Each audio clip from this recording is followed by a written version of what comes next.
Дворецот од сладолед. Некогаш во Болоња изградиле дворец од сладолед, токму на големиот плоштад, и децата доаѓале оддалеку да лижат. Покривот бил од биен кајмак, чадот од оджаците од шеќерен памук, оджаците од шеќеросани плодови. Се друго било од сладолед, врати од сладолед, ѕидови од сладолед, мебел од сладолед. Едно детенце се фатило за една маса и почнало да ги лиже нозете. Масата се урнала врз него со сите чинии, а чиниите биле од чоколаден сладолед, од најубавиот. По некое време, општинскиот чувар од ненадеж забележал дека еден од прозорците се растопува.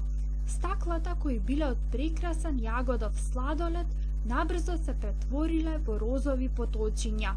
Бргу, викнал чуварот, уште побргу, и сите се нафрлиле да лижат колку што можеле побргу, за да не отиде ни ветер, ни капка од тој сладолед. Фотелја, молела една бабичка, која не успела да си пробие пат низ толпата. Фотелја за една сиромашна старица. Кој ќе ми ја донесе? Со потпирки за рацете, ако е можно. Еден благороден пожарникар истрчал да донесе фотелја од сладолед со крем и сиромашната бабичка, озарена од среќа, почнала да ја лиже токму од кај потпирките за раце. Голем ден бил тој и по заповед на лекарите никого не го заболел стомакот.